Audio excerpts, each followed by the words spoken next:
निर्णय शक्ति, और परखने के साथ साथ ये निर्णय शक्ति जैसे एक दूसरे का पूरक है, बहुत आवश्यक है। मान लो कि हमने परख तो लिया लेकिन निर्णय सही नहीं ले पाए।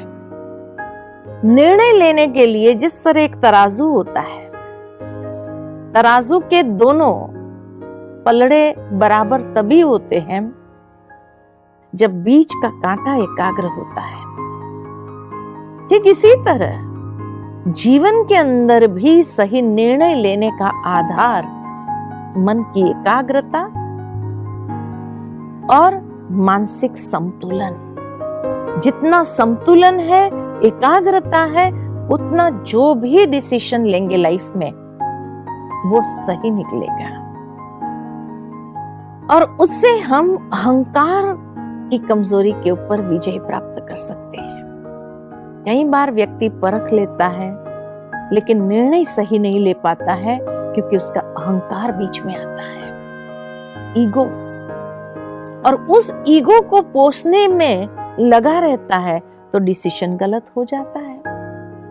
बहुत सुंदर मैंने कहीं पढ़ा था, challenges are there for everyone. चुनौतियां हर एक के जीवन में आती है, लेकिन किसी किसी के लिए यही चुनौतियां अवसर के द्वार खोल देती है, और किसी किसी के लिए यही चुनौतियां पछाड़ने वाला अनुभव कराती है।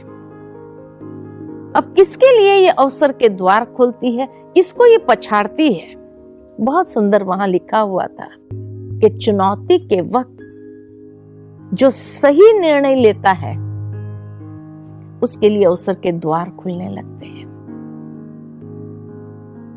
और चुनौती के वक्त जो इंटरनल कंफ्यूजन में है, स्पष्टता नहीं है, एकाग्रता नहीं है, तनाव बहुत अंदर में है, कंफ्यूजन है, माइंड के अंदर उलझा हुआ है, तब वो सही निर्णय नहीं ले पाता है, और एक गलत निर्णय लिया कि वो अवसर के द्वार बंद हो जाते हैं, और वही चुनौती मनुष्य को पछाड़ने वाला अनुभव कराती है। तो इसलिए राइट टाइम पर राइट डिसीजन लेना, ये शक्ति हमें राजयोग द्वारा प्राप्त होती है, क्योंकि योग माना ही मन का संतुलन और बुद्धि की एकाग्रता। जितना जितना हम मेडिटेशन करते हैं, ये मन का संतुलन और बुद्धि की एकाग्रता विकसित होती है, तो हर परिस्थिति में सही निर्णय लेना आसान हो जाता है। यहां भी एक बहुत सुंदर बात याद आती है मुझे। एक बार एक व्यापारी दिल्ली की ओर जा रहा था। उसके पास कुछ बैल थे, जिन बैलों के दोनों तरफ बोरियों के अंदर मुल्तानी मिट्टी भरी हुई थी। दिल्ली बेचने जा रहा था। रास्ते में कुछ लोग मुल्तानी मिट्टी खरीदते गए, वो देता गया। एक साइड का जो पलड़ा था वो खाली होता गया, तो दूसरी ओर बैलों के ऊपर जो मिट्टी भरी हुई थी झुकने लगी। तो जब झुकने लगे बैल, और बैल ठीक से चल नहीं पा रहे थे, तो नौकरों ने कहा कि सेठ जी अभी क्या करें? तो वो व्यापारी ने कहा ऐसे करते हैं कि दूसरी ओर राजस्थान की रेत भर दो, बालू भर दो, बैलेंस हो जाएगा। अब बालू भर दिया दूसरी तरफ, और एक तरफ मिट्टी एक तरफ बालू, ऐसे करके जाने लगे। अब वो बालू कहीं कहीं बीच बीच में झरती थी, तो सामने से एक दूसरा सेठ आया। उसने देखा कि एक तरफ मुल्तानी मिट्टी है, एक तरफ रेती है, तो उसने वो नौकरों से कहा, अरे क्या कर रहे हो, ये रेत क्यों भरी? उससे तो ये मिट्टी को ही आधा आधा कर लेते तो बैलों को वजन भी कम हो जाता था। तो नौकरों ने कहा, आपकी बात तो सही लग रही है, लेकिन भाई हमारा सेठ जैसे कहेगा वैसे ही हमको तो करना पड़ेगा। आप चाहे तो उनको समझाओ। वो व्यापारी से मिला और कहा कि भाई ये क्या मूर्खता किया है, एक तरफ रेत और एक तरफ मुल्तानी मिट्टी। उसे तो रेत को फेंक दो और दोनों तरफ आधी आधी मिट्टी डाल दो और ये मुल्तानी मिट्टी रख दो।